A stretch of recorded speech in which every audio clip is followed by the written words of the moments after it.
Put your hands to the moon when my clocks rang out. When days came out, who wanna see me in the chat? Some terrifying niggas in my belly. Real bad. Come on, a couple times. One day I'll be the dog. But till then, remain strong. All of the fear, that's the reincarnation. Busting at my adversaries like a middle patient. To all my niggas late for 60 years. Check exactly who tears. I never suicidal on the fear. Take a private blame. Thought I survived the game. Fall off, we better never be alive again. All they promise us is death, nigga. Hey, take a to be the last one left, nigga. It's real now. Running a genocide. Ain't nothing close up. Listen, you can hear it. Ballad of the dead soldier.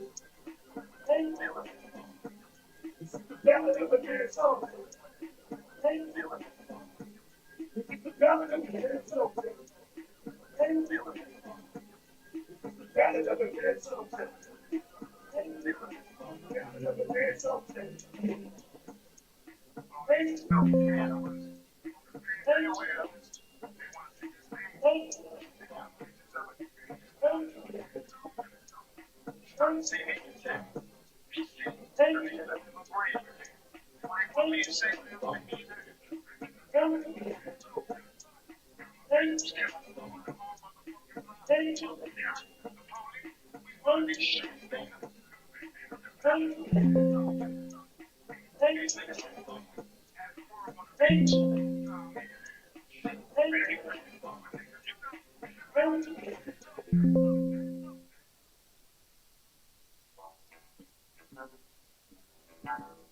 Yeah, homie, I thought we told you. We've been fucking local. Cypress Hills, D12, big juice, let the bait off the chain. Got me insane, but the back remains. And I'm a psycho. Better get it to your brain when you say my name. Never say it in vain. It's not a psycho. Fucking crazy. You're fucking stuck in a minute.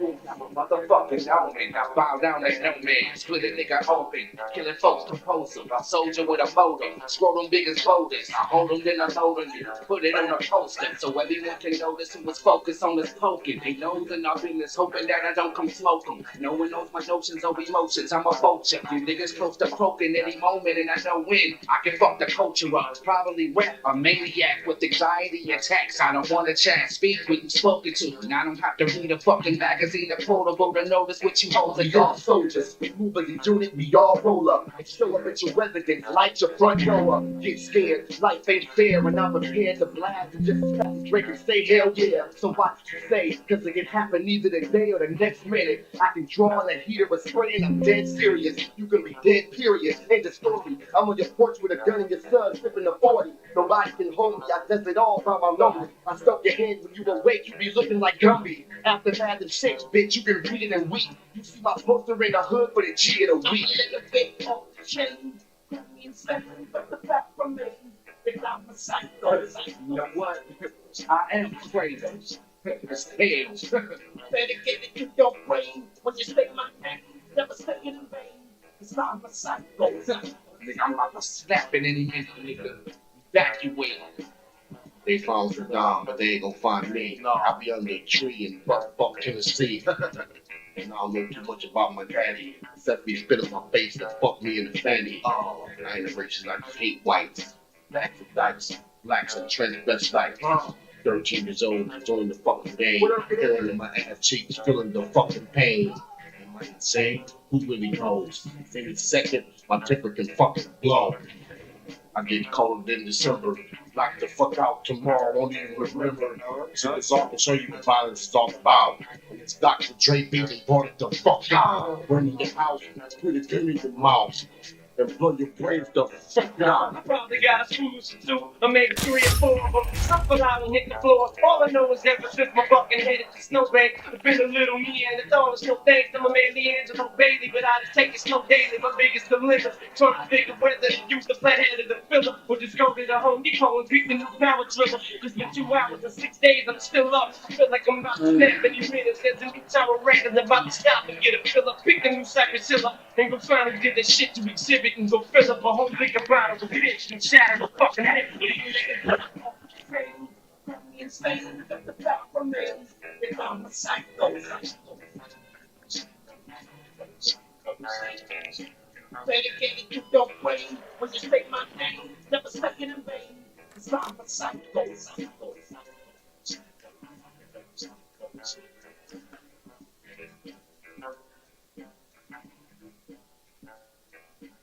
Arnell Pitt,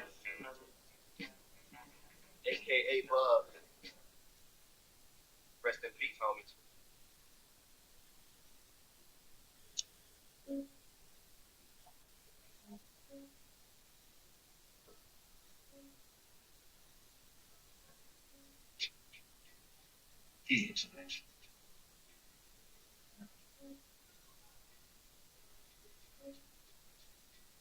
Okay, I'm ready. I see you.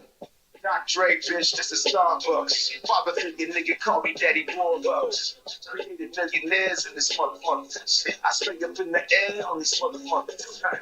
The hood I already did. Nothing worry about the past. I ain't trying to relive it. This, that, big fat, boom fat, mix that. Say you wanna be up in this room, gotta earn that. Don't want no trouble, just trying to pivot. Black mama mentality designed for winning. And the winning coming at a mile a minute. Don't know how you niggas sleep with the lies you living. This is grown man business, you niggas kidding. Like money on a busy decisions. I got a both months, I'm making a living. Every footstep I take, nigga, I'm shaking the building. Everything I touch goes psycho. Everything I get, everything is good. Everything I touch goes psycho. Everything I touch goes psycho. Everything I touch goes psycho. Everything I get, everything is good. Everything I touch goes psycho. Everything I touch goes psycho. Now I'm a real nigga on the porch way too big. It's a shame how the nigga influence the kids. Got them out there hustling and doing this shit. And he don't do shit. I said it's not you, it's big. And it's not good that the hood is under a spell. It's a wonder why this nigga ain't under the jail. Why they treat this motherfucker like the Wizard of Oz? 'Cause I know what's happening like 300 rides. I'm a captain, the head nigga in charge. Full Air Force One about the garage. I'm the grand poobah. You're part of my lodge. You mortals better pay respect to the gods. You can cuss more, I'm not on Rushmore. Now you can sell more, you still Al Gore. Nigga, I'm the president. You just the president in my gangster world. And you late, I'm the president. Everything I touch goes psycho. Everything I get, everything is good. Everything I touch goes psycho. Everything I touch goes psycho. Everything I touch goes psycho. Everything I get, everything is good. Everything I touch goes psycho. Everything I touch goes psycho.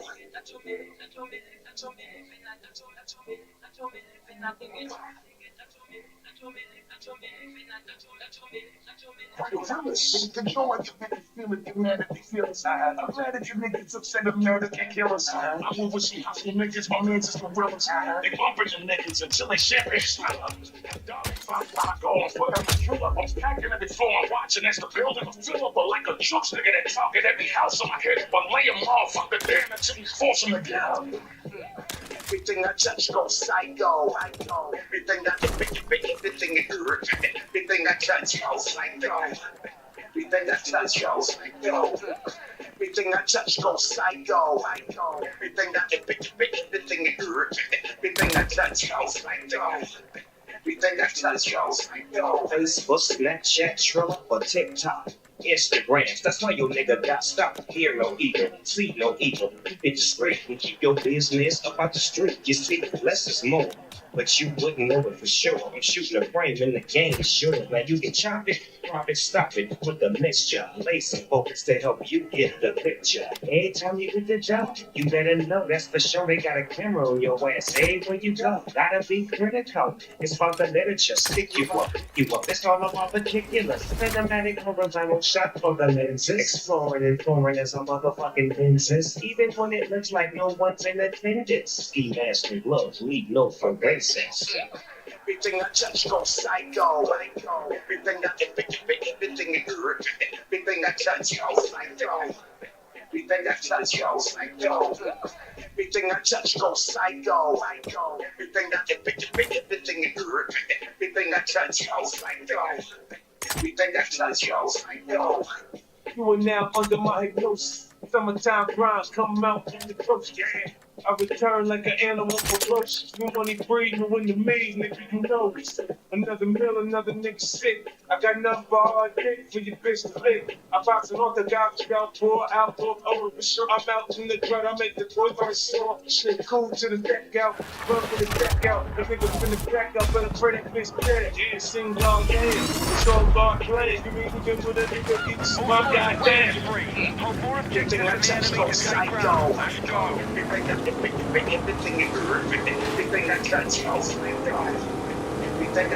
goes psycho. Everything I touch goes psycho. Everything I touch goes psycho. Everything I touch goes psycho. Everything I touch goes psycho. Oh shit, look out!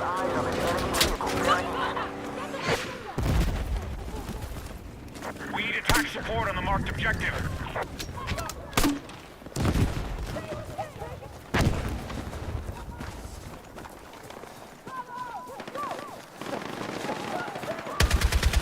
Be advised, hostiles are assaulting Charlie.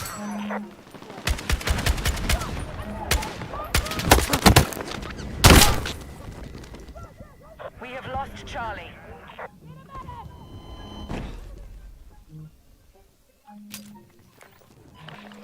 Be advised, objective Charlie is in enemy hands. I was raised to be strong and mama told me be a gun. Since the day I was born, I came up. I've been doing that to change my step. Got me real about my business since the game was scrapped. And the brain must have got a lot of things, man. You know, the strangers don't got my name going. Got a whole world of quality of killer. I have the thing. We're trying to reach the kids with the real all the time I was born. Never heard my friends talk. But it's not something in the moment. Chicks getting skeezed but don't believe it. This is my mind, I'm sunshine. I thought I let the run down, pick up from the gut, carry one time. Take the time to bring my record, and if you need to the second, my love, that hit on that, they can feel it to me. Drinking up for me, and my niggas don't sleep, man. It's me that's all day. My ass, getting no pain. They can feel it to me, drinking up for me, and my niggas don't sleep, man. I'm getting high, so a nigga think you touch the sky. Turn top and slide in the clutch and die. I got tags from the niggas' ass out because they blast me. I think I'm an alien, think they just look at his ass and say, that's the dog. The enemy has the lead on objective held. They're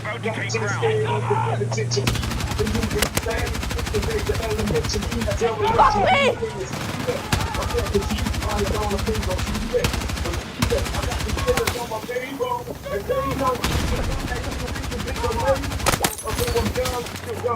Got one! We have control more objectives. Secure our defenses.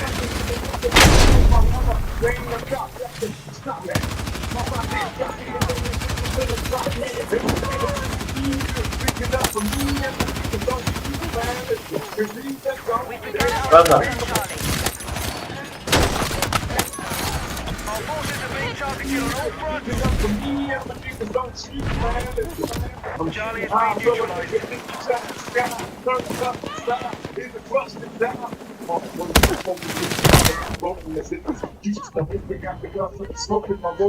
I need a medic! But nobody knows me. I'm pretty God, it ain't easy. To California, we currently hold more objectives. Our forces are close to taking territory. I've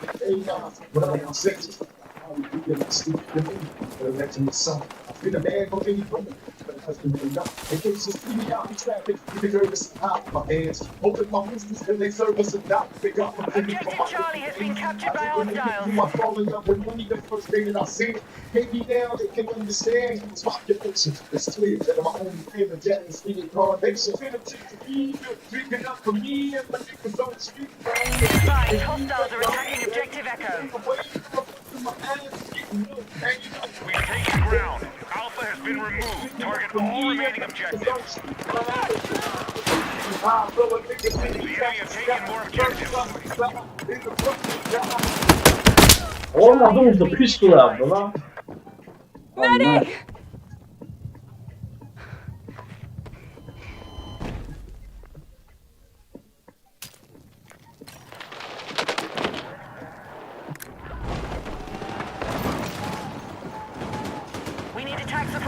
marked objective.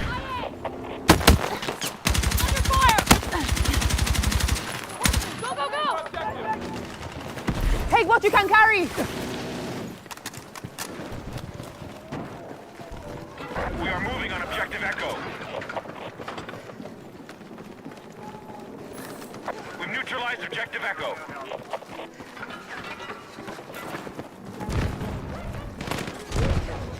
Hostile attack launched on Delta. We now hold more objectives. Keep pushing. Переношу по себе. Чтобы не падать при ходьбе. Bring it down! Ветер бьет по бетону, время бьет по костям. Пыль поднимается, падает там, где стояли, где знали, где теряли счет дням. Память режет острее, чем клинок по рукам. Пустые подъезды помнят больше, чем стоит. Холод в карманах, легкий привкус боли. Каждый угол хранит то, что лучше забыть. Но забыть не выходит, это белость как быть. Пацаны исчезают, растворяются в днях. Кто-то сел, кто-то в землю, кто-то скрылся в хлам. Асфальт под ногами — это первый учитель. Второй — это страх, что не даст тебе выжить. Районы как клетки, выход только один. Либо прешь на пролом, либо просто погиб. Ветер воет в проемах, лает дворовый пес. Зима длится, вечность, лето длится на вдох. Дворы, переулки, подворотни пусты. Там, где правил глаз, там, где правила в них, память цепляется горло. Давит на грудь, каждый шрам — это путь, каждый шрам — это путь. Что асфальт преподал, он дарит дома, он заплатил, это не улица дала, отменяла двои. Objective Foxtrot neutralized. Objective Echo is under attack.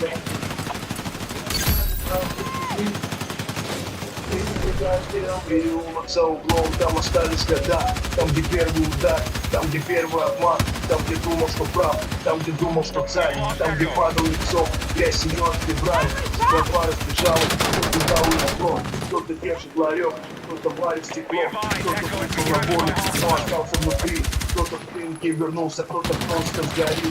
Пацан, что смеялся громче всех во дворе. Он не дожил до 20, теперь в земле. А тот, кто клялся в братстве, продал за копейки. Сейчас ходит важный, но боится аптеки. Подворотни все помнят, кирпичи все летят. Каждый камень свидетель, как мы падали, стали, как ломали себя, чтобы что-то собрать. Как теряли друзей, чтобы просто дышать. Район не прощает, район не забудет. Он вокруг появляется, когда время наступит. Улица — это голод, что грызет изнутри. Ты кормил ее болью, но она хочет крови. Зима. We no longer control objective Foxtrot.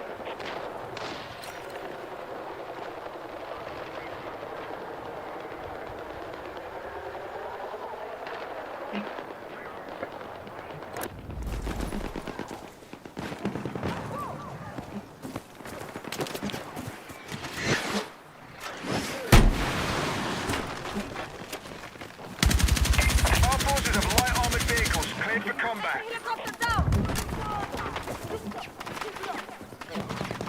The enemy has secured more objectives. Let's rally and counter.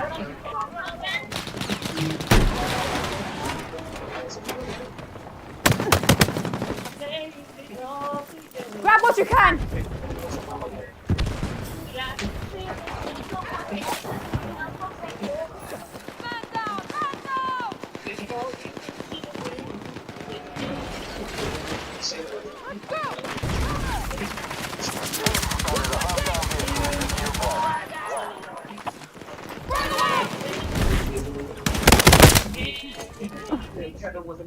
Need a medic! Forces control more objectives than the enemy. You're a lifesaver! Territory has been taken by our forces. Bravo is no longer in control. Would have been even wanna get high when he stopped smoking.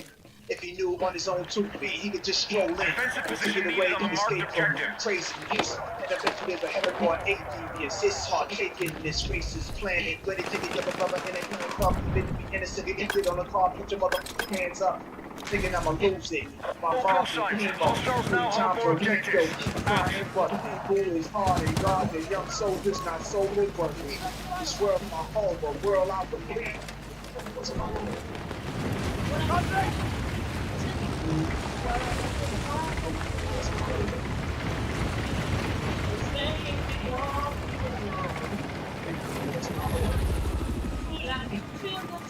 Explosive ready! Alright, friendlies have secured objective Delta.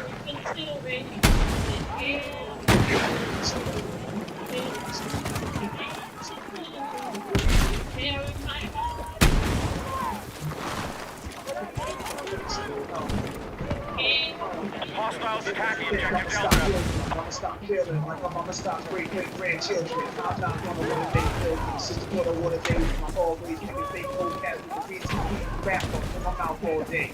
But then my style has quite a lot. The enemy holds more objectives. They will take ground if they maintain it. Push down, blowing up.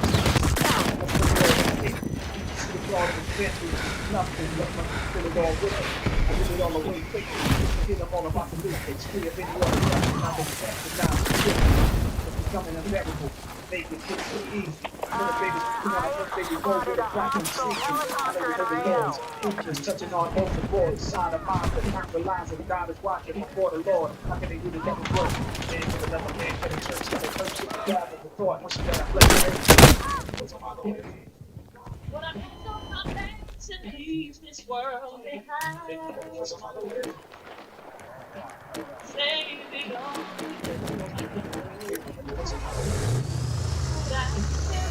The enemy rockets confirmed bearing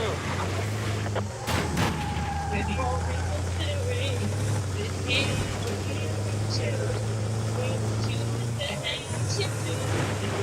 Down! What if they Trapped in your own hell. Every day I wake up, I'm blessed. Every day you wake up and breathe another breath, be blessed. Souls have been running around, talking about I'm fucked up. I gotta get on, I gotta find. Hostile attack launched on Delta. Around me, the beautiful life. All my niggas fucked up, and I'm done. Away. I talk heaven on earth, they got nothing to do with money. Nothing to do with children. Talk about heaven. Heavy armored vehicles are ready for deployment. My mom, look at me, baby. I love you, girl. The boy's shining. You're leaving the AO. Return to combat.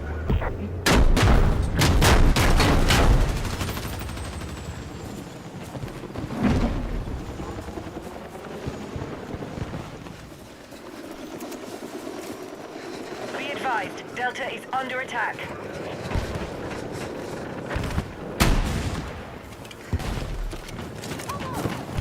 Good shot! Hostile, take down! Hostile attack launched on Delta.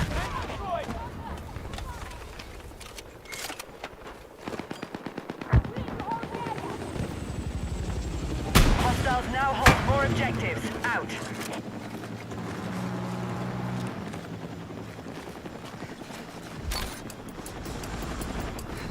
Objective Echo neutralized. We now control more objectives. Secure our defenses.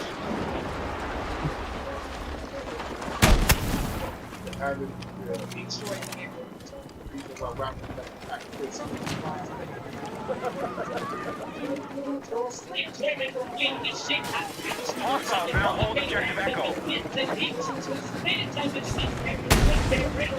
Enemies are attacking objective Foxtrot. Defensive position needed on the marked objective.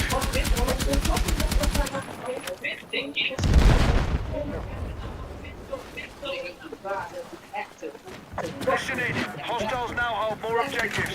Out.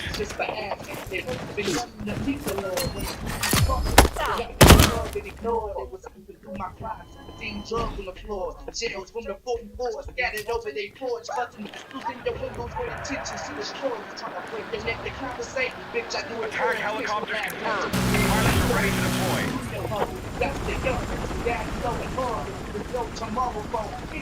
Objective Echo neutralized. Helicopter destroyed! Move on it! Move it up! Hold on! Be advised, hostiles are attacking objective Charlie.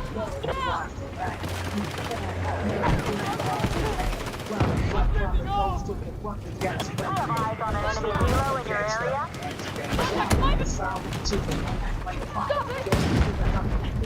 We're targeting objective Delta.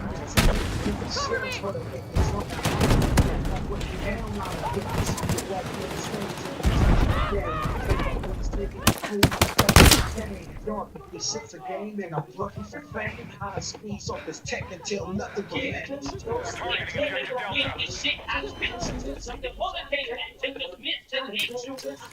advised, enemy attack convergent echo.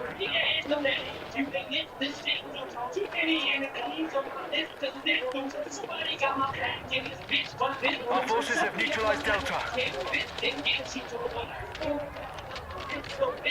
We have secured Charlie. Close to what? You don't know what's waiting for me if my blood is the dead. Told the girl, if my woman like it, it works. The fucking rock in the dirt. Charlie is under attack. Never know, starts creeping. What with age came I'm fucking hit! I've been the package. Fuck! Need a medic! You heard the sound when it spins round, spitting these rhymes from 4 pounds. What I hold round, We are attacking objective Delta.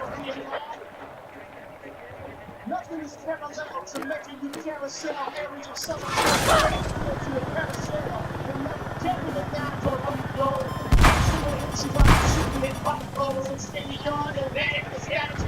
We are moving on objective Echo.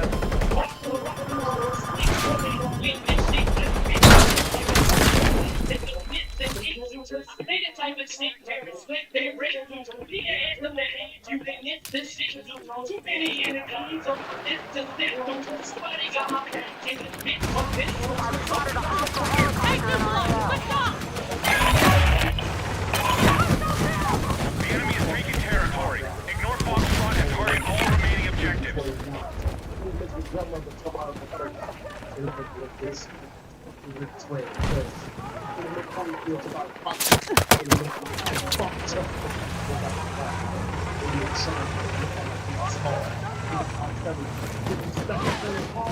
We are moving on Delta.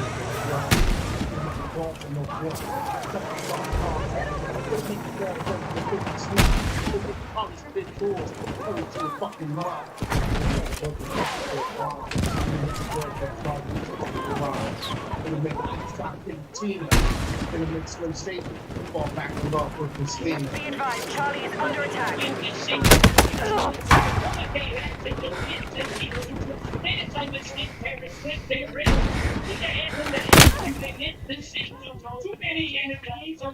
Objective Delta neutralized. We now control more objectives. Secure our defenses. Be advised, attack support needed on the marked I'm coming! Fuck's sake!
is fantastic. The artists are great.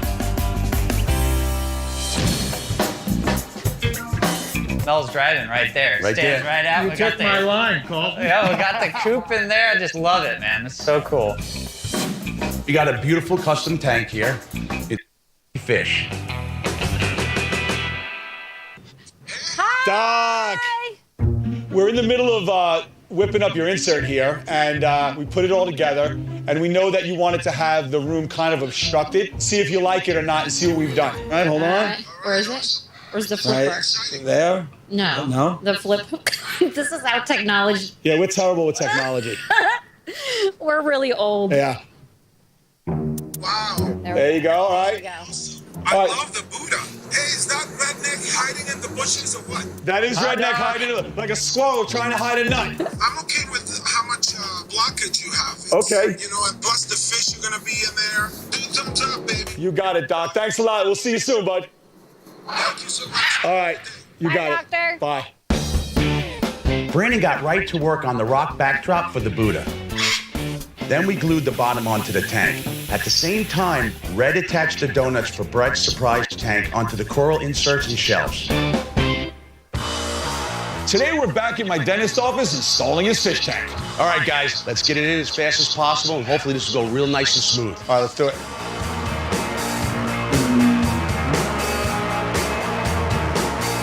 Two, three.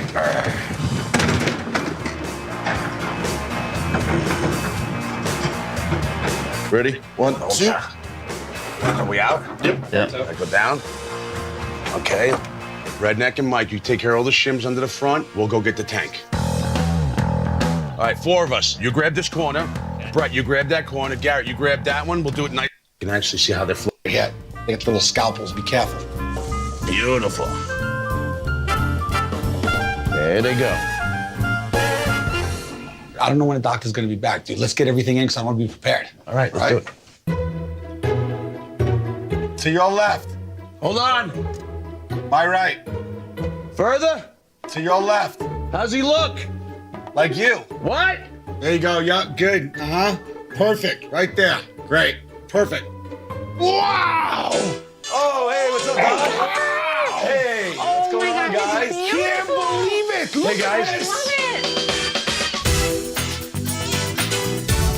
Oh. A Buddha, baby. The frame. It's amazing. Wow.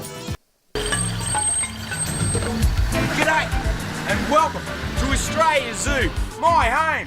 Check out the size of that bloke. Let's go and have a look.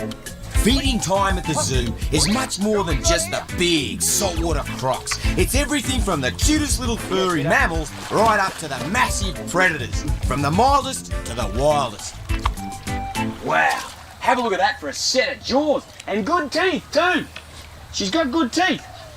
Here's a big piece. The amazing thing with Daisy is not that she's hungry, but that she's got a nest. See this big pile over here? This is her nest. Watch what happens if I go near it. Can I have a look at this nest here? Ooh, I might just have a look in this nest. Female alligators get really protective of their nests, and she thinks I'm gonna hurt her eggs. So her job is to come up here and kill me. I see you there, sweetheart. Crikey, she's funny, that girl. Ooh, here's the fang. She's sitting there as still as a rock. And this is the technique that all crocodilians use to get their food. They sit there so still that they're like a piece of the environment. And then as soon as there's any ripples around her head... Hello. Hey, cousin Pete, man. How are you? What are you doing?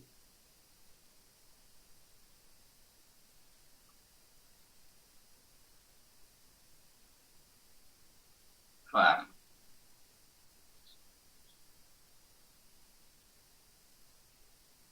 Clay is rather shit, man. I was trying to get sleepy, bro, so I can go to bed myself. I've been awake for a few hours. I'm just trying to, because I've got work tomorrow. I'm just trying to get tired. I'm not bad. I'm just sitting. I'm just waiting to get sleepy. But yeah, cause yeah, nah, it's what it is. That's just. Yeah. No, you have to.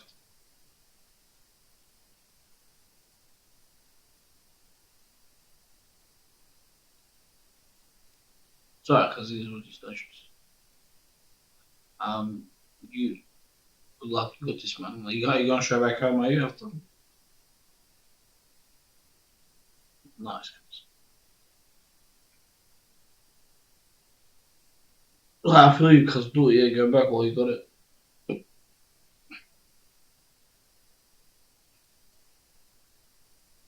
Inshallah, yeah, go do it, man. That's nice. That cousin. Alright, man. Sounds good. Everything seems to be in motion. Yeah, I mean, shit. Yeah, alright, cousin. Alright, bro, love, man. I will, bro. But piss people on the gym.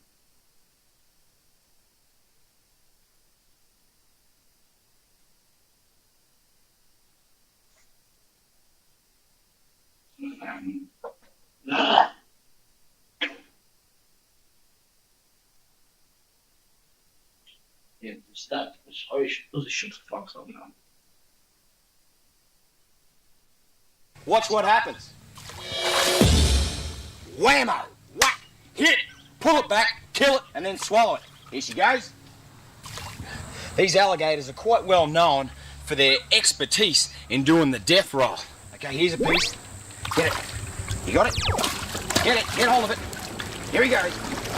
There's the death roll. Go on, Elvis, death roll.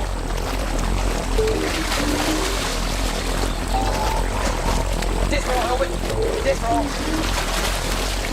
Death roll, Elvis.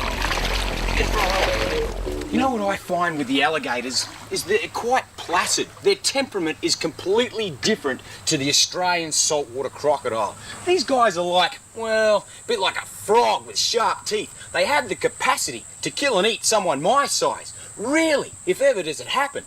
I tell you what, the Australian saltwater crocodile, whack! They hit like a ton of bricks. Yeah.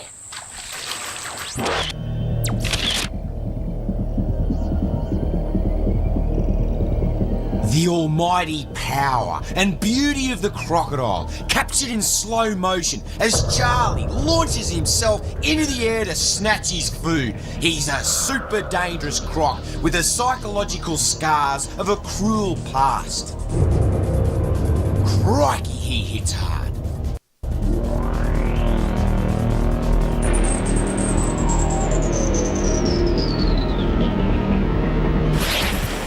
Poor old Charlie. We had to use sheer weight of numbers to rescue him from an awful concrete dungeon where he'd been kept almost all of his life.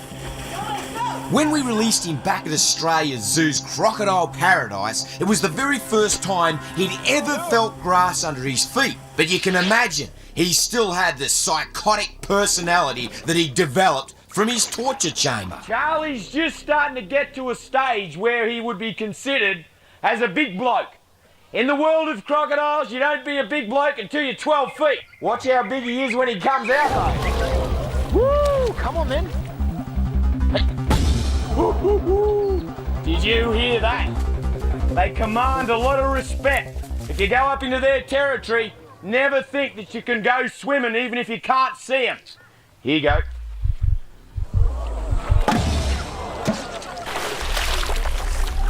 Woo, woo, woo, woo. Did you see that? What I'm going to try and demonstrate to you now is how a crocodile can actually launch straight up out of the water and pluck a duck mid-flight. Yeah, mate. Yeah.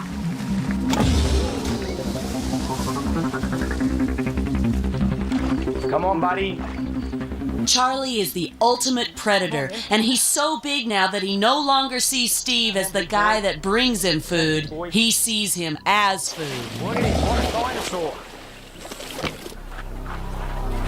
Wham! Have a go at that jaw pressure. He's the ultimate predator, and he means business. That's a hit. They get the exercise of the hunt, and they get the pleasure of chasing Steve off their territory. And Australia Zoo visitors learn Learn about crocodiles and conservation through exciting education. And talk about out of the pot and into the fire. Check out these little Tasmanian devils. You think feeding Charlie was a handful? That's nothing compared to these piranhas. These things can bite. Notice the way when they grab the food, they actually pull back with all four legs. And talk about teeth and jaw pressure. As far as mammals are concerned, these guys have got mighty good jaw pressure. Really good. Row, row, row, row. Hey! That means get out of here in devil language. I'm out. How I love you, how I love you. Oh.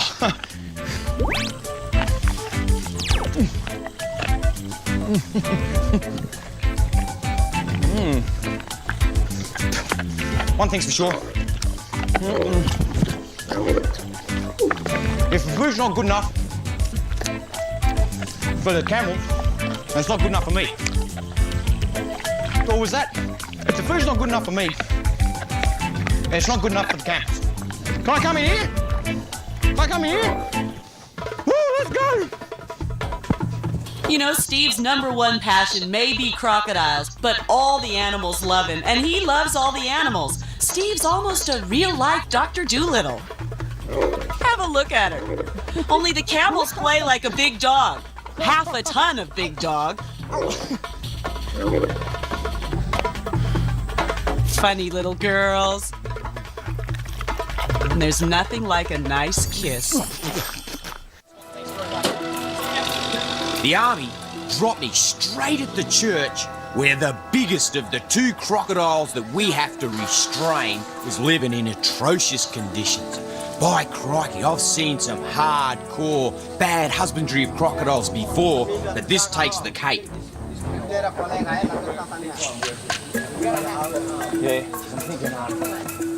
He was over 11 feet long in an 8-foot long concrete box with wire over it. And that was bad enough. The East Timorese people don't understand crocodilian husbandry. They love their crocodiles. In fact, they believe that their island of Timor is actually a solidified crocodile. That's one. Now for the other one.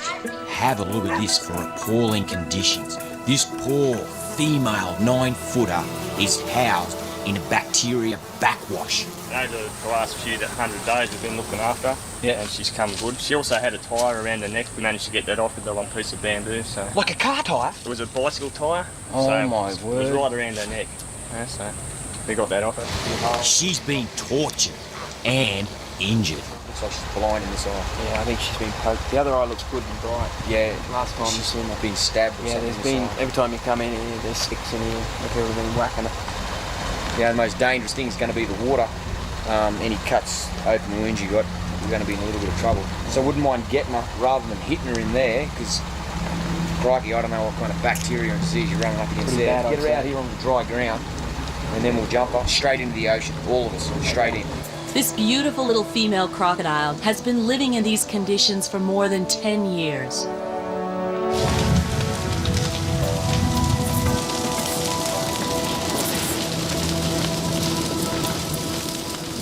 Up here in the Timorese highlands, there's a real serenity and tranquility.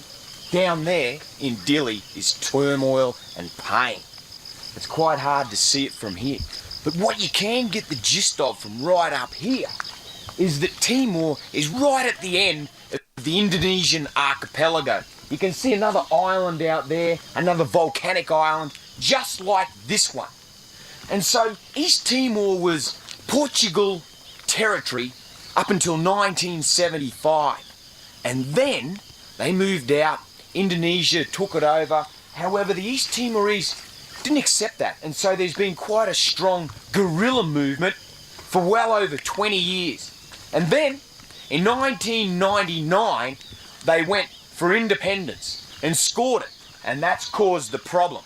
The clash took place. The militia went wild. Death and destruction. And so then, as a result of independence and the guerrilla warfare and the fighting with the militia, The place got torched, blown up, shot out. Refugees pushed into camps, thousands, tens of thousands of refugees suffered for long periods of time, and now it's all starting to get back together.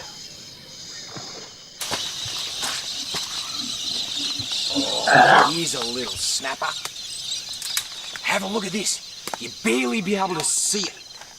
The only thing I got to see was a small amount of movement, and this is a baby. Oh, you're all right, buddy. Baby green tree viper. Bite! They bite like all crazy. Come on now, Naughty. There he is there. Look at that gorgeous emerald green coloration. Real arrow-shaped head, and they've got huge fangs. For the size of their body, really big fangs. And this snake here, he'd put me almost into the mark where I just about die, I reckon. Look at that excellent arrow-shaped head, quite a big head, big venom glands, they've got a big delivery, and if he sunk them in, by crikey, I'd be in a lot of trouble. A big one would kill you. This one would be a yearling, only around about a year old.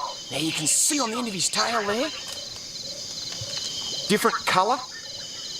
And he'll actually wiggle that, stick it out and wiggle it, a bit like that, wiggle it up and down, and that'll lure things like little lizards. Like a gecko will come in while he's wiggling it. We call that a caudal lure. Stick it up like that, wiggle, wiggle, looks like a worm. Gecko comes in, whack, he'll hit, sink those fangs right into the chest cavity, fill it up full of venom, immobilise, kill it, and then swallow it down, head first. Green tree viper. Sorry it's shaken, but these things make me really, really nervous. Because they're quick strikers. You can see that S position he's holding there, maintaining, poised in the S position, ready to strike if my fingers get close enough. Okay, mate, you're a little beauty. Okay, here you go. Whoa, whoa, whoa, steady, mate, steady. Here you go. They're quite an arboreal species, climb through the trees and on the ground. Where's your mum and dad? This is the piece of land right behind the church that was graciously donated to house our crocodiles. Wes has his work cut out for him. What he's got to work with is basically a pile of rubble.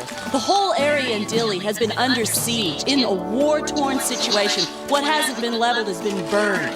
Now he's got to start from scratch, and all of the workers have to come up with their own devices for building, because there's no businesses open. There aren't contractors or concrete workers. There's not even a bank open. It's hard, hot and heavy work. We're in the tropics and it's steamy. Almost 100% humidity. It rains all the time and hot. It's stinking hot.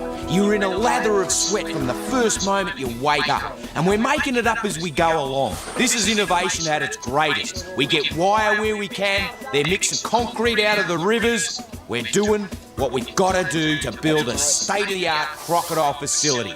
The Australia Zoo team, best in the world. And we've built the facility fair smack dab at the back of the biggest church in town. It's looking great. We've got one ready to fill up. This will be for the girl, Maxine. Best swimming pool in Dili. Woo!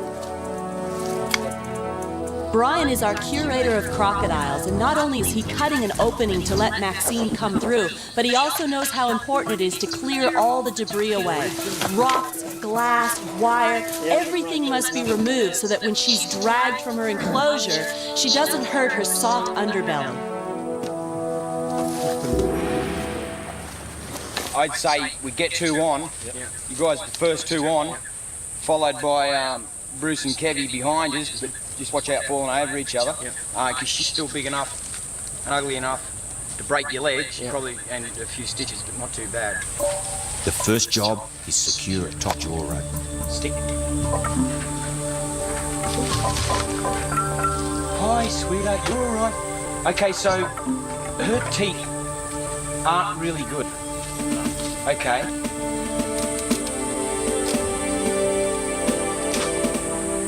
Okay, bite, sweetheart.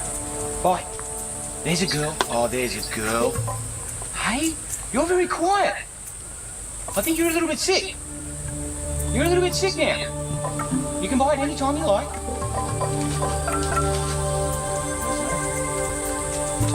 Steady, steady, mate. Nice and gentle.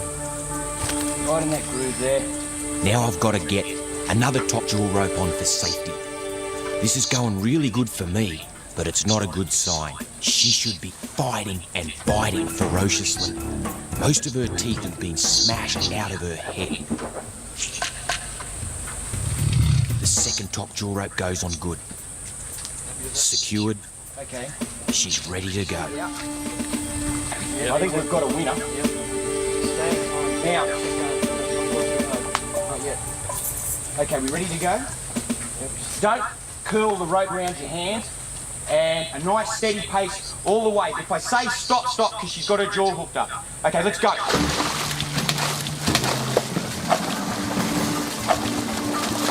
That's it. Fight, girl, fight. Oh! She death rolls. This is great. Now I have to pick my moment to jump on her head. I'll squash you too, mate. Okay. I'm going to scoot out from under your wezzo. Okay. People, power, and speed is everything. We've got her jaws together. We're safe. And she's not fighting. I want to take her to the ocean and give her a scrub. You smell that? Yeah. That is not good.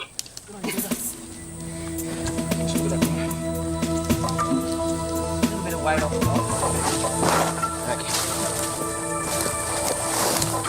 A canvas blindfold to subdue her is highly necessary. The Australian diggers, they take this very seriously, and it's only because of them that she's still alive. Whoa. Keep coming. Yep. Put your ankle up.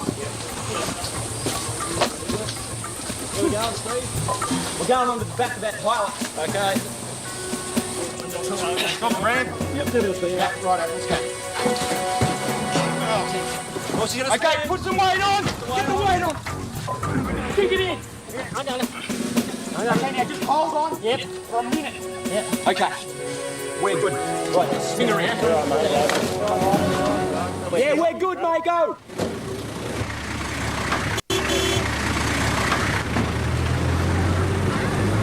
Woo! Good one.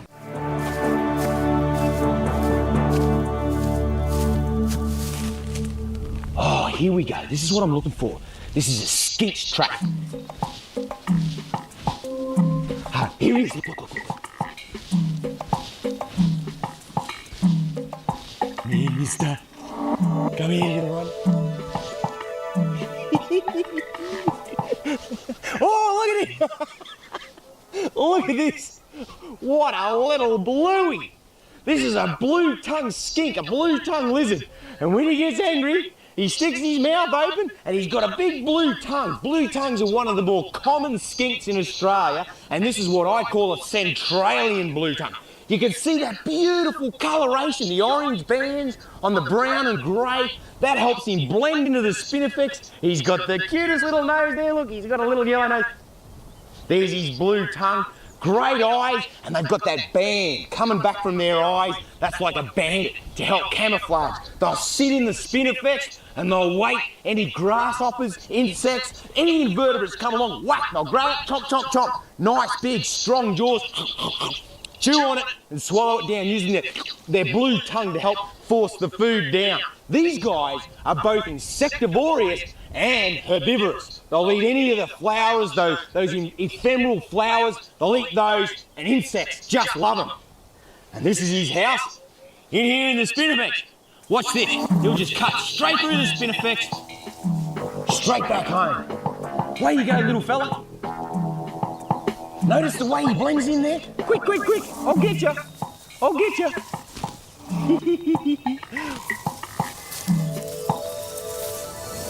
Australia is the driest continent on the planet, but you don't appreciate what that really means until you move away from the coastal strip and head right into the center. After thousands of miles driving through country like this, the reality behind the word dry really sinks in. Every time I travel here, it amazes me how much life there is. But there's a real art to spotting it, and Eagle Eye Steve is sure to find some really interesting wildlife. The limiting factor on wildlife numbers is always food and water. The bird life multiplies in good seasons, and sometimes you'll see massive flocks of parrots building up when the grass of the dry country goes to seed. Heading to Uluru, there's mile after mile of endless flat plains. In territory like this, even a single tree would be a landmark. So when you reach the rocky escarpments, they're even more dramatic after the contrast of flat ground and red dust. There you get the feel of those razorback rocks, the escarpments that just carve straight across the plains. These rugged peaks are all that's left of tall mountain ranges that were eroded down by many thousands of years of weathering. The process has been going on longer here than anywhere else. That's why there's so much flat country in outback Australia. We've run out of road in this direction, so it's time for the four-wheel drive motorbike. I've spent all my life exploring and travelling this gorgeous red centre with my mum and dad. This place will always represent the ultimate sensation of freedom. And like the Aboriginal peoples that traversed this land on foot before me, my parents instilled in me that any tracks I leave, any habitat I disturb, should disappear in hours. My four-wheeler is an excellent vehicle to traverse the distances that would normally take days on foot. I'd live for this land and its wildlife. And here we go! This is exactly what I'm looking for. Just the glint of sun on scales is enough for Steve to spot a snake. Woo! It's brown. It's a common brown. Here's an ear pearl. The common brown snake is the second most venomous snake in the world. They haven't got huge big fangs. They're relatively short, but by crikey, they've got toxic venom. Super toxic. And they're rodent specialists. What they'll do is locate rats and mice with their forked tongue, whack, hit, venomate, swallow them down. At the moment, I couldn't touch him. There's absolutely no way I could put my hand anywhere on this snake. He'd tag me before I could get my hand away quick enough. Beautiful animal, and he's a ruler. He's a predatory ruler out here. There wouldn't be an animal, a predator big enough to take him out. Let's see if I can just... You say you're alarm for tomorrow morning? Come on, mate. Can you say you're alarm for tomorrow morning? Come on, buddy. Yeah. These guys make me sweat. Make me sweat. Thank you. Come on, mate. Look at this, I'm shaking. Hang on.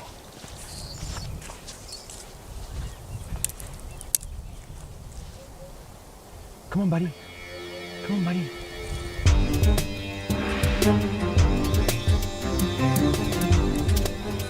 Oh, oh. Watch the way you carve through this grass.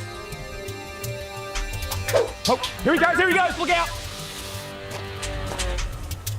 Woo, they're quick, they slide through this grass like it's going out of fashion. Woo, he's got his neck flattened out. Come on, mate. Hook, hook, hook. Quick, whippy. Hey, hey.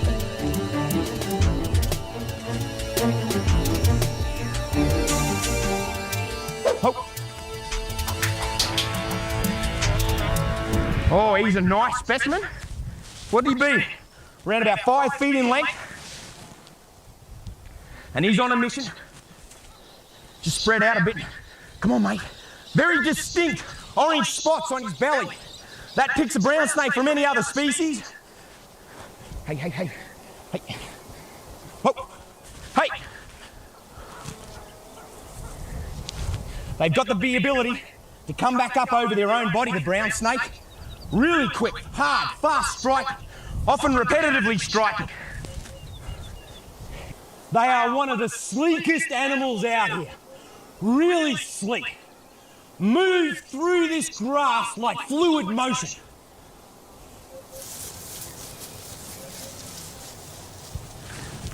Look at the shine coming off his head. Look at that. Beautiful animal. Oh, you're all right. Beautiful.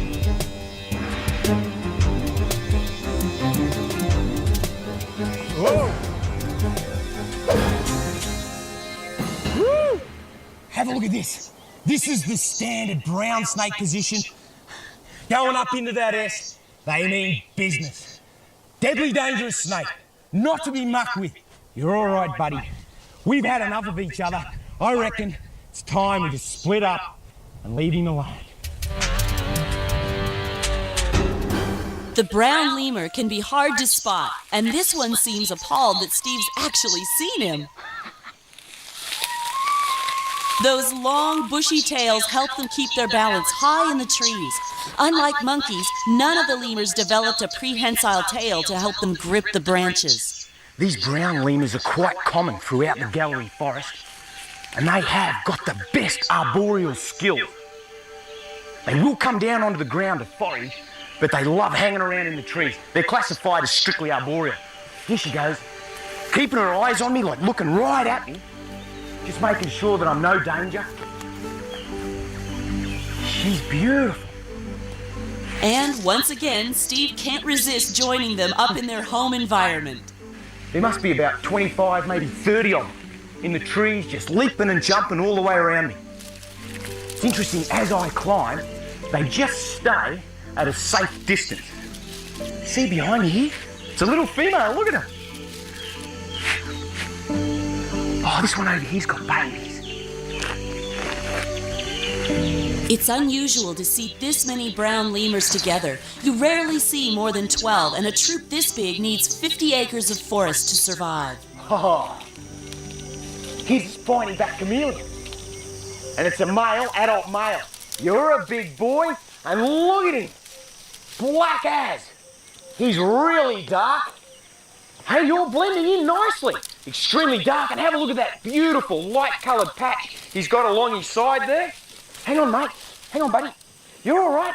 Hang on. Hey, no biting. I see you're going to bite me. I see you. I see you're very bitey. He's going to bite. He's got his mouth wide open. Isn't he dark? And look at that gorgeous light colour that goes down. He's got his little prehensile tail. And I don't know who's got who at the moment, but he's a little bit grumpy. Hey, you're all right, buddy. Oh, you're going to bite. I see that. Okay, okay. Here you go. There you go. Look at the way he blends into that stick. Back on the trail, and we're in the right territory to find some subspecies of the brown lemur. Oh, red-fronted lemurs, look. Have a look at that little beauty. Listen to the way they grunt.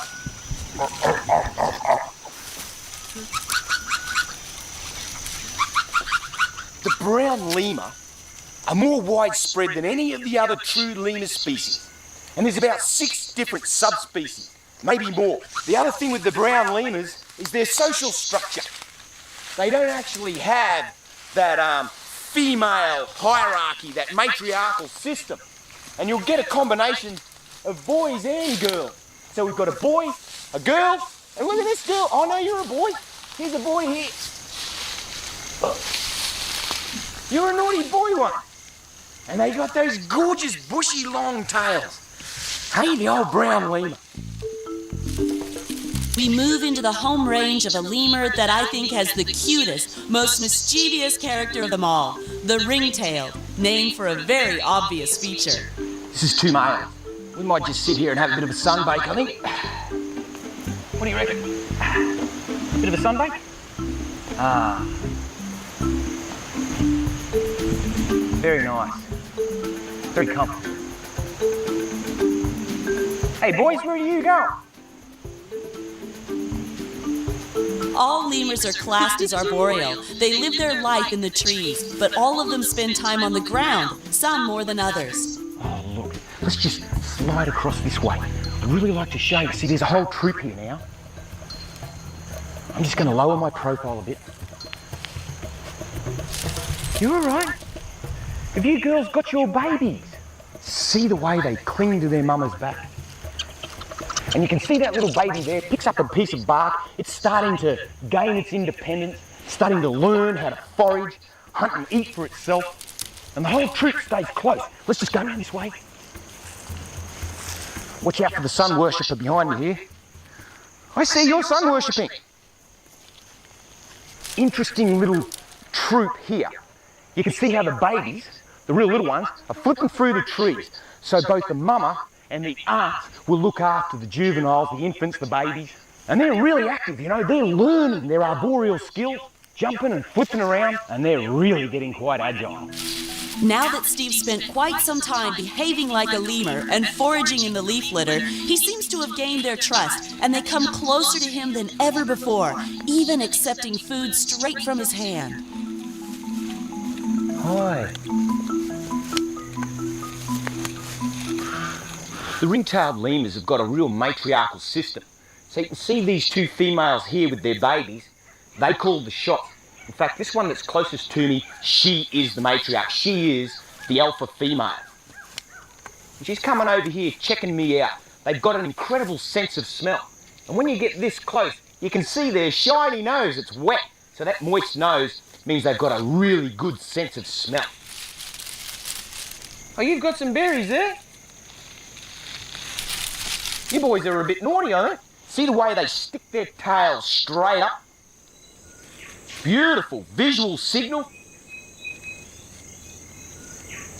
And you can see this troop consists of about 3, 6, 7, 8, 9, 10, 11, 12, 13 adults and a whole stack of babies and juveniles. Ring-tailed lemurs give birth once a year in early spring. Usually it's just one baby, but when food is plentiful, twins are fairly common. In lemur society, there's nothing more important than grooming. They establish and reinforce social bonds by giving each other personal attention. Lemurs have 6 lower teeth that stick out from their jaw to form a structure that they use to comb each other's fur. Isn't that gorgeous? The way they groom each other, licking, chewing with their teeth. They really do love all over each other. And it's that time of the day where you have a good groom. And they'll actually groom each other. Look at that. Under my arm needs licking too. When a female is born into a group, she stays with it for the rest of her life. Males, they move around a bit, and that's good for the species. It helps prevent inbreeding. Wah, wah, wah, wah, wah. I've spent so much time with the troop that I'm almost an honorary member. If only I had a striped tail and I could whack it up, they'd know exactly who I was. We're on the move. And away we go. Come on then. See the way they put their tails straight up. Now they're on the move. You can see the two matriarchs up the front. Call on the shots. Here we go. It's taken quite a lot of hard yakka, but what an honour to be accepted as one of the troop. And it's now that I'm moving in with them that I can get a better understanding of what they're looking at, what they're searching for, and their senses. Time for a bit of play. It's obvious the family bond among lemurs is exceptionally strong. In this group, there's a dozen individuals, and troops can have as many as 25 or more. See those little mock fights they have? Look. That's just play. When we were kids, we used to play around like this, swinging in the trees, fighting with each other, running around like rat bags. The lemurs are no different. Woo, look at them go. Flat out like a lizard drinking. You can see the way they're cruising around the tree, pushing their shoulders into the branch. And look at this one. See how he's using his wrists into the branch? They've got like spurs, scent glands on their shoulders and their wrists. And they'll gouge into the tree, gouging the scent right in.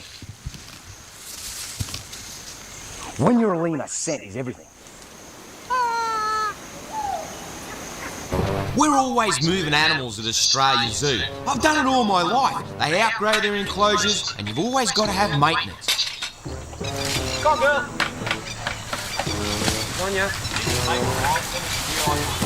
It started off as just a standard crocodile operation. All we had to do was catch Tulikia and move her into another enclosure. She'd outgrown this one. So all I had to do was secure a top jaw rope, catch her, restrain her, and then flip her over the fence. That's not exactly how it went. Top jaw rope went on. Whoa, that's good. Look at her go. She's one feisty little Sheila. And she means business. She's fair income. Pull her back a bit. I'm gonna grab her, go in, pressure on her head to hold her down. Come on, Terry, back up. Here she comes, here she comes. Even at 8 feet, I'm flat out holding her. So Terry grabs her back legs, holds them up. Tarp's coming over. Everything's going smooth, smooth as a zipper. Uh-oh. Aggro's wanting to buy into it. Someone will have to take him. Wes has got him. I just slip a couple of loose ropes over her jaws just in case, thinking that I'll just have to temporarily hold her. Tarp goes on to blindfold her. Looking good, looking good. Ooh, bit of a reaction. Okay, up. Here we go. Here's the mistake I make. The rope's loosened, the tarp's loosened. We should have got more people in there to back us up when we pick her up. Just got to get her over the fence. And she thrashes. Her head's out, chomp. Bit me. That's how quick it happens. She split me leg. Bad. Nailed it. She sunk her teeth deep into me leg. What a drama. It's not her fault. It was my mistake. I don't blame her one iota. I should have secured her jaws better. And now I'm going to bleed a little. So be it. See, this is how I should have done it the first time. A fair income jaw rope. She split me. Oh, yeah. Yeah, she's put some big holes in there. Let's get this tarp on together. Poor little thing, she was just doing what she had to. She thought that I meant her harm. And we hit that weakness where we were going over the fence. And this is how we should have done it the first time with more people. I had them right there. Go around. Even though Steve has several deep puncture wounds in his leg, he carries on and finishes the job. You need to sneak up towards the front shoulder of the stool. You want to move up a little bit? Oh man, she split me good. She sunk some teeth right into my thigh muscle. And while the adrenaline's pumping, I'll be just fine. But tonight, I am gonna hurt big time. She got me good. She chomped and thrashed, which means I'm gonna have pretty severe muscle damage. She didn't get any veins though. Oh, a couple of small ones, you know. She nailed you, mate. Oh, big time. She grabbed hold of my thigh and ripped. Yo. You know, the best thing we had going was Wes was able to jump in and get aggro away from us. He didn't like us going near any of his girls, and so he was getting really grumpy. Wes had to use himself as a lure and get aggro out of the way. Okay, you right? Getting bitten by an 8-foot female's one thing, but having a 15-foot crocodile charging you is another. That is life-threatening. Okay, I'm gonna open her mouth up. Juggle, juggle. Okay, Kelsey, Terry, go. Okay, Stewie, go. Have a look at these teeth. Needle-sharp, penetrating teeth designed to capture and kill large mammals. That's what the saltwater croc's all about. To find the biggest chameleon in the world, we have to reach a particular part of the forest in Madagascar's central ranges. I'm gonna have to drive with my head half out the window because these windscreen wipers just don't work, like a lot of things on this vehicle. But I tell you what, woo! Salama! Salam! This is the way to get into where I want to go. The other good thing about this little four-wheel drive is I'm able to tuck in and out of the trucks and the buses, so I should be able to avoid having a head-on collision. Here we go, hang on. We've got to go around this beat, baby. You see what I mean? That guy's just reversing down the road. We're not sure why. In the driving rain, Steve's taking it carefully, but despite the road conditions, a lineup of impatient drivers are just aching to pass. And I gotta be careful not to cause Madagascan road rage. Whew. I had to let them pass. Man, this place is craziness. Absolute craziness. Easily the most dangerous thing. Whoa! Is these vehicles coming the other way and they're just like, it's just chaos. There's no rhyme or reason for anything. Danger. Extreme danger. Far more dangerous than any animal I've had to deal with before. Phew. It's an absolute relief to be off that highway. I'd rather drive on a slippery mud track than the mayhem of the Malagasy road system. What a little corker. I love this thing. Goes just about anywhere. Looks like it's on foot from here on in. The rain is a good and a bad thing. The sound of the rain will help me to be able to sneak up on my quarry. I'm looking for a shot at the title. The world's biggest chameleon by weight. They can weigh up over 5 pounds, and the world's smallest right here in the thickest untouched rainforest. Like a lot of reptiles, speed's more important than stealth. Snake!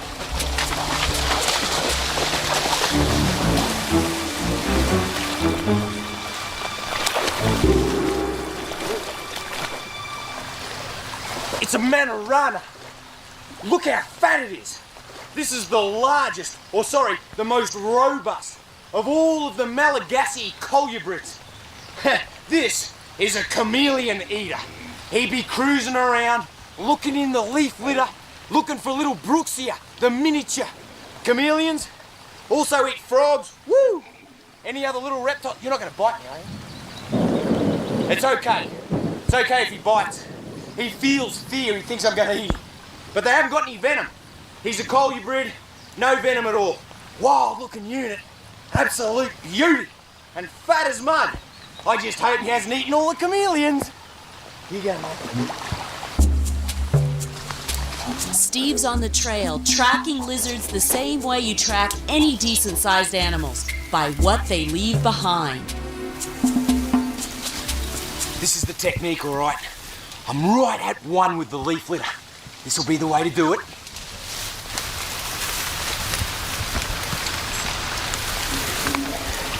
Here's what I'm looking for. Poo. Oh, and it's fresh. The chameleons are insectivorous. And you can see this good dollop here. That's a fair chunk of a lizard, by crikey. And it's fresh as. They are so hard to see. Oh, here we go. Have a look at this. And it's a male. Oh, you're a big bloke. You're all right, mate. Camouflage. Talk about camouflage. Come on, buddy. Come on, mate. He's out here right on the end of this branch, enjoying the moisture. Have a look at this. This is what I've come here for. This is why I've come to Madagascar. This is a male Parsons chameleon. The biggest by weight out of all the chameleon species in the world. And this one's not even full grown. He's a big adult male, all right, but by crikey, he'll get well over this. Much bigger. The Eustulets grows a little longer, but these are the biggest, real big, heavy, robust animal. And they're virtually solitary. The only time they get together is when they want to mate. And you can see his beautiful orange eyes. He's got a pupil in there, but he's got a black slit runs straight back. Look at these little gloves, like little oven mitts with claws on the end of them. Watch this. He'll be able to get up on 2 legs, grab hold of the branches, and away he goes. Prehensile tail. See the way his tail's got my hand grip there?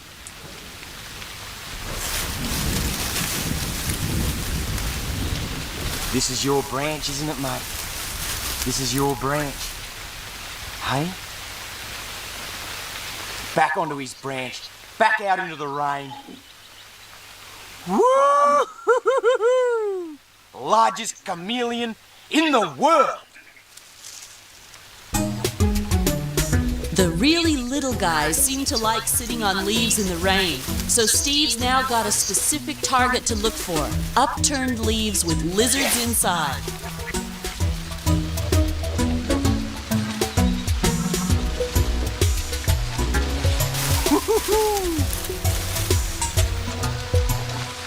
Look at this. This is even smaller. This is the smallest of the Brooksia. The smallest, in fact, this is Brooksia minima, the smallest chameleon out of all the species. Come here, little fella. He's flat out being 2 inches long. Leaf litter specialist, just like the other species. And that is an adult. If you can imagine, he's an egg layer. Or she's an egg layer. I couldn't tell a male from a female, but they lay eggs.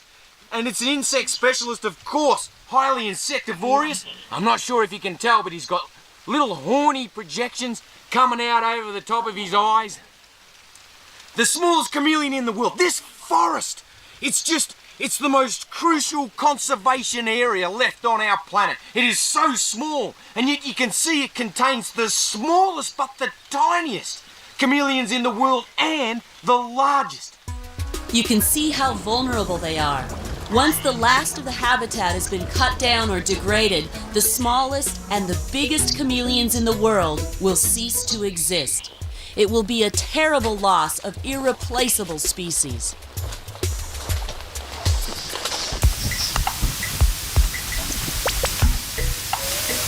Watch this. Yeah.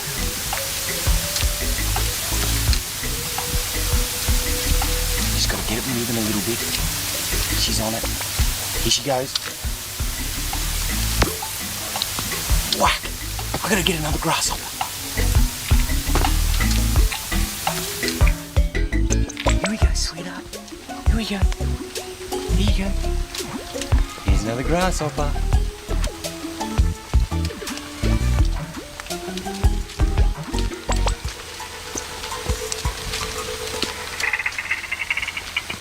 Whammo! How's that? The chameleons have got a feeding technique like no other animal in the entire world. They're deadly accurate with that super sticky tongue, and they've got this great muscular system and a little bone that forces it out with deadly accuracy. Here we go again. Here you go, sweetheart. Whack! It's a big, sticky thing. Here's another one. Here we go. I got one more, sweetheart. I just got one more.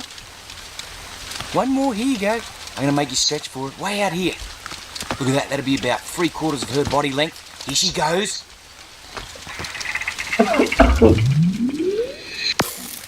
Whack! Deadly accurate. Did you see that? She's gorgeous. Absolutely gorgeous. And here's something that wouldn't need a baby monkey, but packs a heck of a punch. Cobra. It's another spitter, and Steve needs glasses to protect his eyes.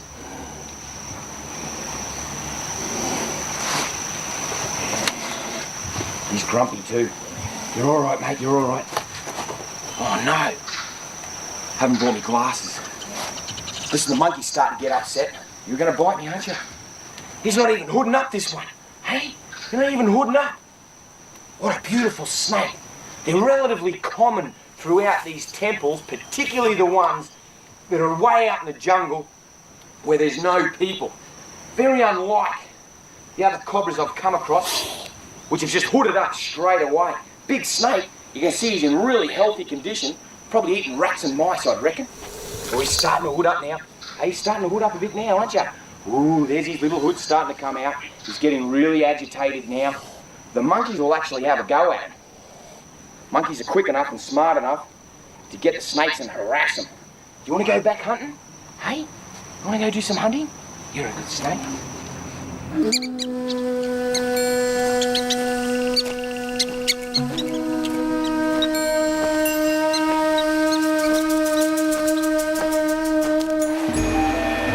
Here's a lizard of massive proportions. I thought lizards like this only grew this big on Komodo Island, but this happens to be the second biggest lizard species in the world, and it's a goanna, something I'm very familiar with. Goannas are monitor lizards, the ruling lizards of the world. And this is a steamer, virtually in a captive situation. It's quite used to people and fat as mud.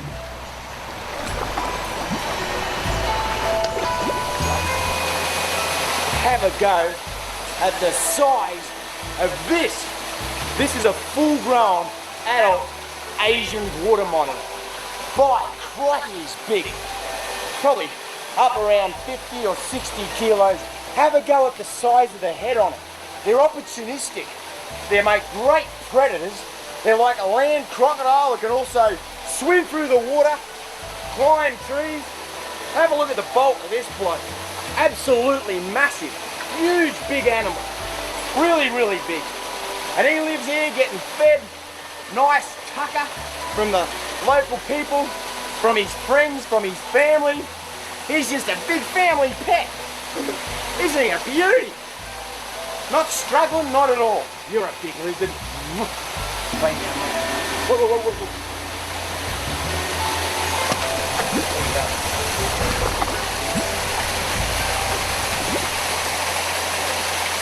Back at the beach, the waves are better than last time. Every day a little bigger, so maybe we'll get the monster surf we've been hoping for.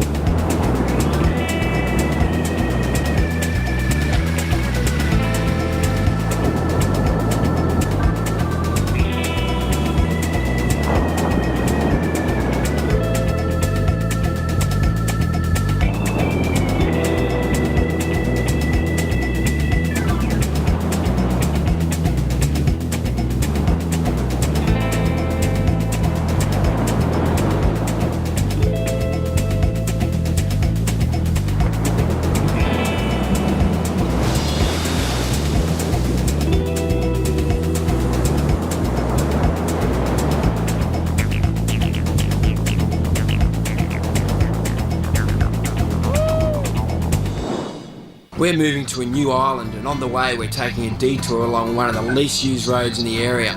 Just after nightfall is a fantastic time to find reptiles on or near the road. Yeah, and Wes is a real reptile freak. He's chomping at the bit for his first snake. Oh, have a look at this. This is the green viper. I'm not sure which species of green viper. There's a whole different stack of species. And it's only a baby, only a youngster. Whoa, whoa, whoa. What are you doing? You've got a viper head. Pick viper. I'm going to get a stick. Whoa, he's a little bit angry.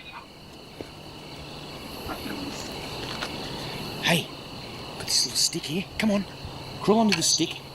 There's no way that I'd be able to touch this little fella. He'd tag me really quickly. Come on, move onto the stick. I'll just see if I can get him to move onto the stick. Beautiful. They are arboreal, and so he'll stick to this stick. No problem at all. Be able to get his body straight out. Look at that. Parallel. Isn't that fascinating? They're great climbers. Really good climbers, and you can see his tongue is going 50 to the dozen. What a classic. Really nice. I might get you off the road, mate. Might get you off the road. Come on. Here you go, fella.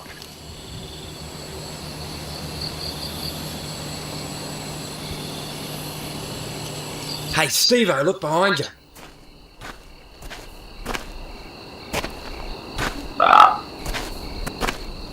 Watch this. See how this guy moves? Almost like a chameleon.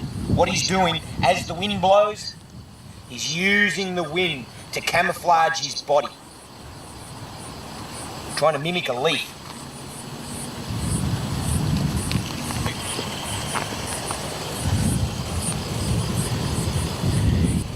Well, that's beautiful. Here's one of the most incredible animals of the entire insect world, the praying mantis.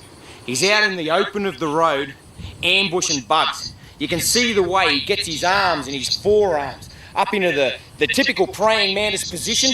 He's got spikes right along the front of him. As soon as an insect gets close enough, whack! Down he goes, spikes him, grabs him, pulls him in, and then chomp, chomp, chomp. Oh. Oh. And he can fly too. As soon as that wind picked up, he just took off into the air.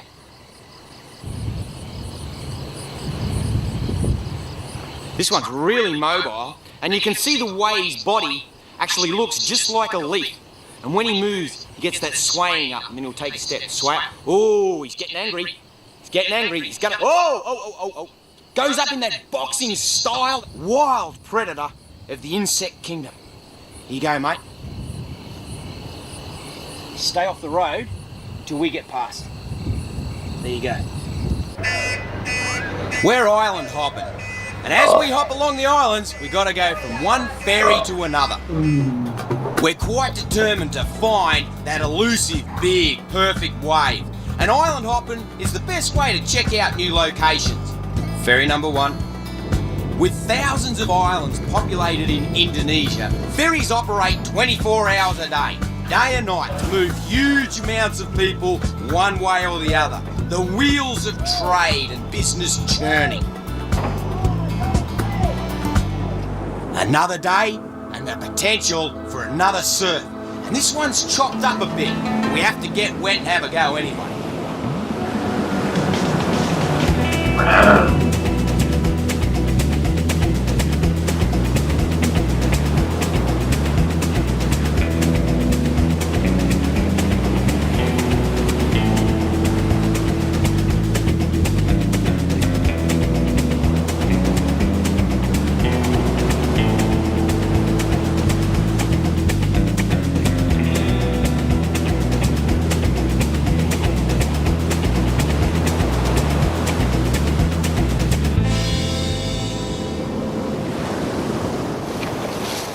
So what we're going to do is we're going to trek back from the coast. Let's see, the beach is about half a k back there. We've gone across the salt flat. Now we've just hit the bush. Good, thick Indonesian jungle. And it's so thick that you can barely see a few feet into the rainforest. Gonna need both sets of eyes to spot animals. Want to split up, mate? I'll go this way if you want to head up. These jungles hide some really surprising reptiles, and Wes and I have split up to see what we can locate.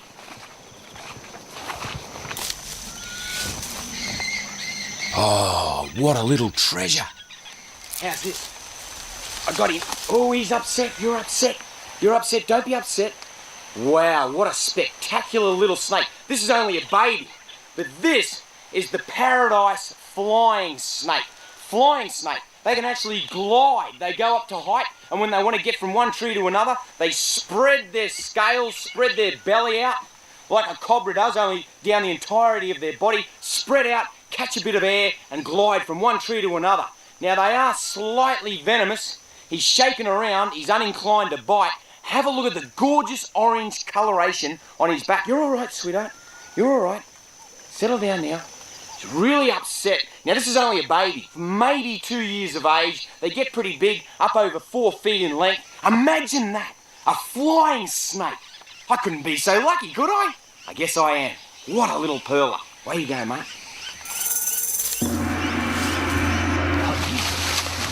Hey, where do you think you're going? Oh, isn't she lovely? This is one of the most amazing creatures in the animal kingdom. It's a Burmese python. Mind you, these guys can get pretty big. Sometimes they can get up to 20 feet in length, and they range right through parts of Indonesia and right up even as far as India, Pakistan and Sri Lanka.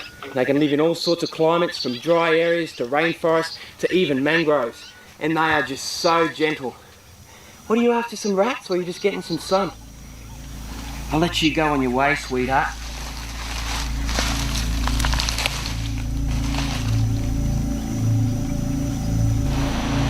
On the fringes of the jungle, previously cultivated ground is being taken back by nature.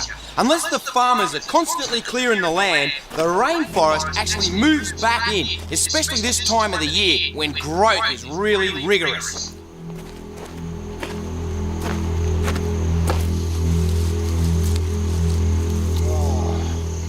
Have a go at this. What a spectacular snake! Look at that! Long and thin. Have you ever seen a snake more spaghetti-like, fluoro green spaghetti? And go through this stuff like hard to keep up with, really hard to keep up with. Have a look at that snout. What a big head, beautiful big head, and he's got his tongue sticking right out like that. I'm not sure why he's doing that. Have a look at his eye. His pupil actually goes that way rather than up and down like your standard snake's eye, right? And that helps him with his vision. Lining up, he'll actually mimic a vine moving in the wind. Mimic, strike, hit. Overpower the lizard that he wants to eat and then swallow it down. This is the long-nosed whip snake. You can see why they call them whip snakes. Look how whippy he is. Ooh, you're a beautiful whippy snake. Fluoro green. Beautiful animal. Here you go, mate. Back into the grass. Watch this. He will disappear before your eyes. You know, just like blend. That quick.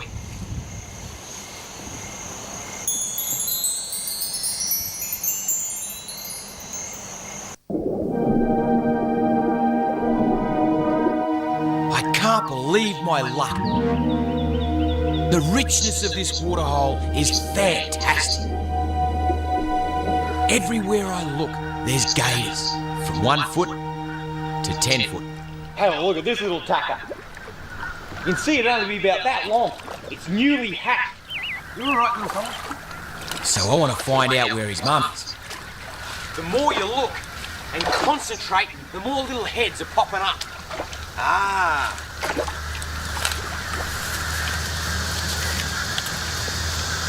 Pretty distinct track going straight up here towards that high ground.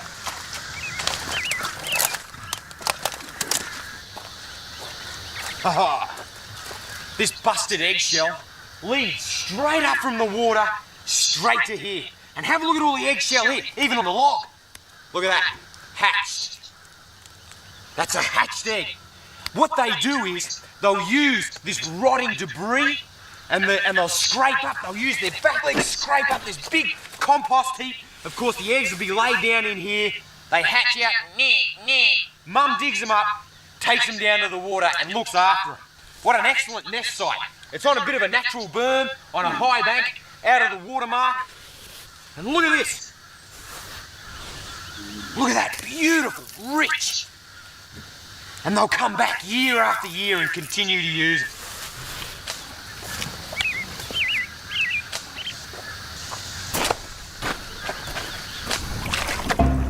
Hang on, have a go at this. This gator is behaving really strange. I'm going in for a closer look. And I'm able to get really close.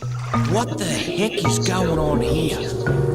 Have a look at it swimming along the bottom. There's something not quite right with this alligator. I've got to get in and have a closer look. It's swimming really weird. There's one down here, it's busted up.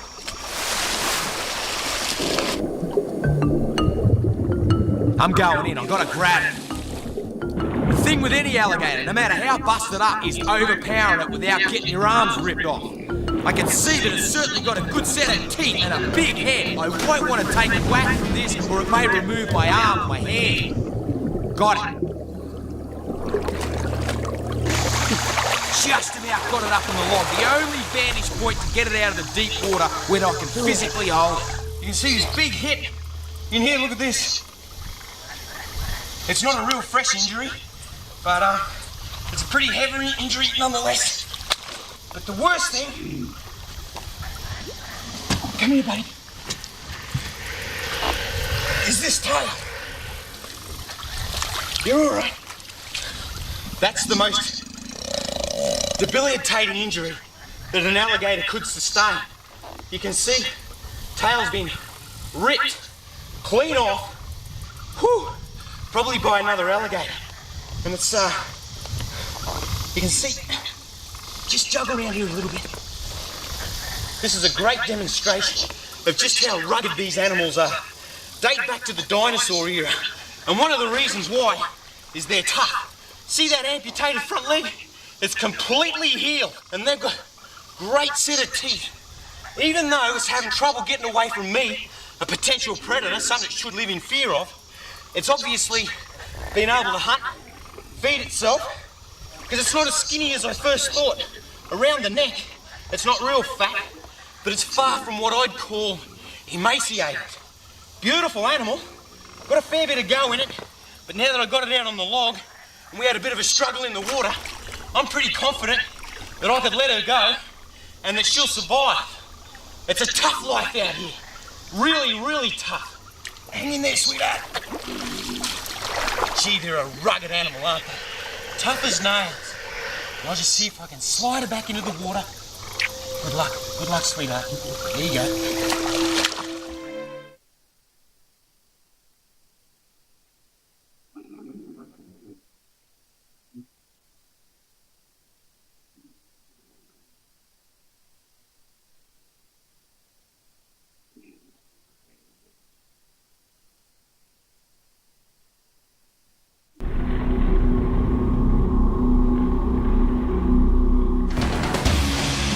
I'm Jeremy Wade, extreme angler and freshwater detective. I've been hearing stories of a shadowy predator hiding in an Australian river that's thick with deadly flesh eaters. It was only named a few years ago. It's never been filmed, and next to nothing is known about it. And I'm setting out to attempt the near impossible, to catch one. Against 1,000,000 to 1 odds, this journey will expand our knowledge of the freshwater world and turn what I thought I knew about river killers upside down.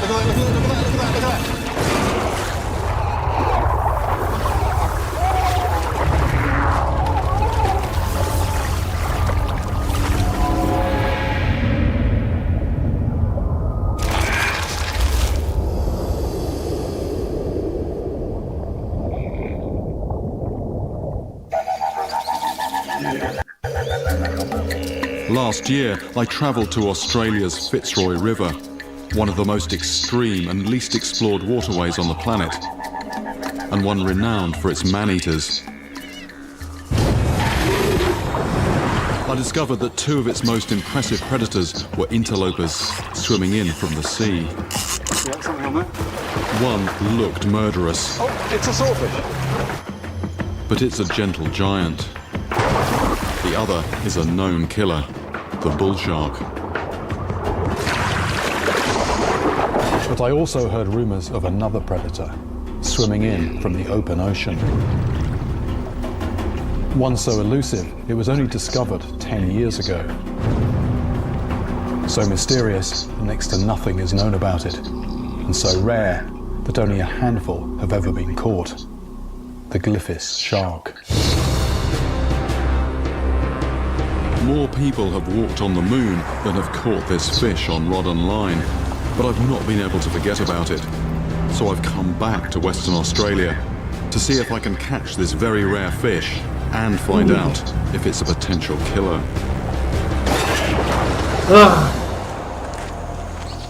I start by meeting a hook, a heavy wire trace, and fresh fish bait.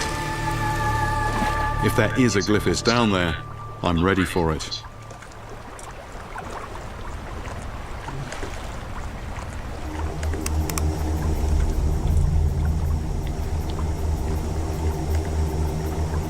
There goes, I think.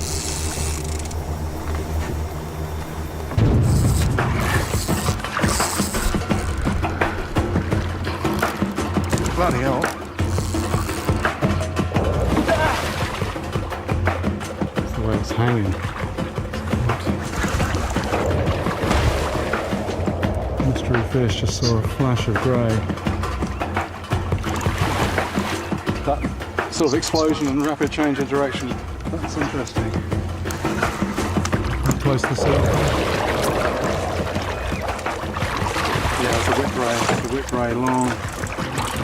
It's not a glyphis, but a close relative of sharks. No, it's a whip ray.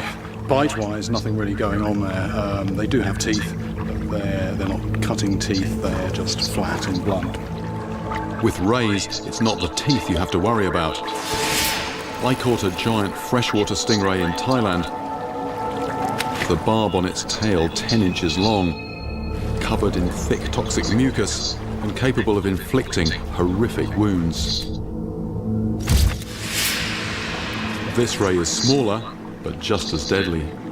Very wicked spine on the tail there, covered in this toxic venom. Well, we don't want that thing in the boat.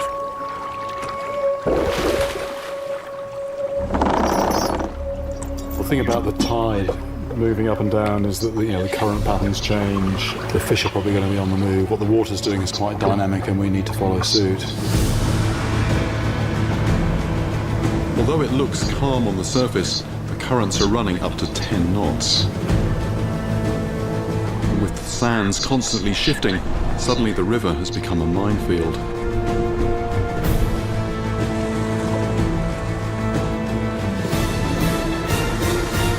Can we get through this?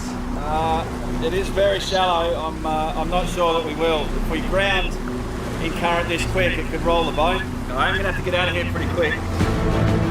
It's really shallowing fast. If we touch, we're in trouble. One mistake, and we're in the water with the crocs and the sharks. Skipper Andrew gets us out of trouble, but it's game over for today. These conditions are starting to worry me. Getting out on the boat is no problem, the fishing is no problem.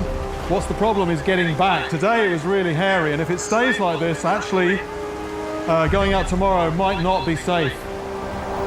The odds of catching this very rare fish were already stacked against me. These tides have pushed the odds off the scale, but they might hold a clue to the attack I'm investigating. The next morning dawns calm. We get back out onto the Sound and into a good spot before the tide starts running. The scientists are also here, and Jeff is preparing his nets. Morning. Hey, how's it going?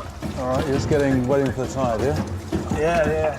If I catch a shark, I want to be sure I'm identifying it correctly. I don't want to miss a glyphis. So you optimistic for today? I'm always optimistic. Now, if I go and put out a line and I get something which looks a bit like a bull shark, how will I know if it is a glyphis? A couple key features is the eye. It's really small, especially smaller than a bull shark. Yeah. In addition, you got the dorsal fins. Unlike a bull shark, the second dorsal fin on a glyphis is much larger. So it's a bit like a bull shark, but not quite. Yes, exactly. Yeah. Okay. I mean, the reason they're mostly confused with bull sharks is because they both occupy the same habitat. It's really murky, muddy waters. So yeah, got to have a little luck on our side. Bro, what are the Simpsons? I leave Jeff and his crew on the nets. My challenge is to get a bait to hold the bottom of the swirling currents. I don't want to sleep straight away. What we've done is we've tucked into a little eddy so that the main push is going about sort of 15 yards out, but we've got a back eddy and some still water here, which is exactly the kind of place that anything on the bottom is expecting to find food. Zero visibility in the muddy water means I'm relying on the shark's acute sense of smell to home in on my fishy bait.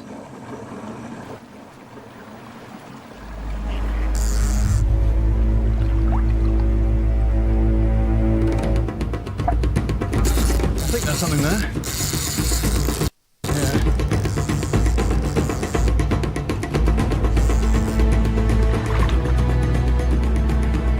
Look at a fish. It's small, but it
These are two extremely rare phones from North Korea, and it's kind of insane that I'm even holding them. The North Korean population is so cut off from the outside world that it's almost impossible to even get a text message out, let alone two fully functional smuggled phones that show us in crystal clear detail what it's actually like to be a North Korean citizen. So this is the Heian 701. It's one of the country's budget phones. Just to give you an idea of how little is known about this stuff, you can Google the phone's name and nothing will come up. Absolutely zero. And then the second is the Samtaesung 8, which is a flagship North Korean phone. And yeah, this is different to South Korea's Samsung, which translates to 3 stars. This is Samtaesung, which translates to 3 huge stars. you're going to be seeing a lot of this whole my dad could totally beat up your dad energy. But that's because convincing North Koreans that they are superior to South Koreans, that they are morally purer and militarily stronger, is about the most effective way of keeping them loyal to the government. And it's pretty clear when you look at these phones that the smartphone is playing a big part in that. I can actually show you this right now by trying to type on these phones. So if I write Namhan, this means South Korea. The second that I hit the spacebar, that gets auto-corrected to puppet state. It is bonkers seeing censorship this explicit happening in real time in front of my eyes. You physically cannot send the word Namhan even if you try, which shows just how committed North Korea's government is to sustaining its narrative that South Korea is this inferior, less individual country that just blindly follows whatever the US asks them to. Other ways of wording it, like Republic of Korea, that doesn't even get corrected. That just turns straight into asterisks. Kind of like you're a child and you just tried to make your Club Penguin username a swear word. And you can actually see the censorship becoming more invasive as time is going on. Because if we use this Heian phone, which came a few months before, this one lets you write North Korea as North Korea, but the Samtaesang doesn't even let you do that. The only way that you're allowed to refer to North Korea now is Joseon, the traditional name for the Korean kingdom, and then South Korea, almost as if they're belonging to them, as South Joseon. But it gets worse, because Daily NK News, the guys who actually secured these phones in the first place, and whose basement I'm sitting in right now, they've probed around and found all sorts of extra oddities in the software. Like how, if you type Kim Jong-un, the name of the current leader, into any app, it will make the text bold the second you finish the word. Or how all sorts of South Korean slang is just subtly corrected to the more proper North Korean approved way of saying the same thing. Presumably because a lot of this slang originates in some capacity from South Korean media. And the North doesn't want their population to even indirectly experience that. But probably the single craziest example of this is if we type oppa. This is a common South Korean expression that can be used to mean either older brother or in slang terms, boyfriend. 이거 좀 따주세요, 오빠. Which in itself does raise a few questions. On these North Korean phones though, it corrects the word to comrade, accompanied by a warning. This word can only be used to describe your siblings. Imagine getting a warning for attempting to type a slang word. That's moderation on a level that I have never experienced before. But I would say even more significant than autocorrect, the biggest factor in controlling information going in and out of North Korea, and the main reason that the country is still this cryptic bubble and we barely know these phones even exist, is the internet situation. Or really, the lack of one. Look at this. On the Heian phone, you can swipe down from the top and you see your control panel that looks basically the same as every other Android's. And there's even a Wi-Fi button there, but when you press it, absolutely nothing happens. Weird, but let's go into settings to click on Wi-Fi directly, but you can't.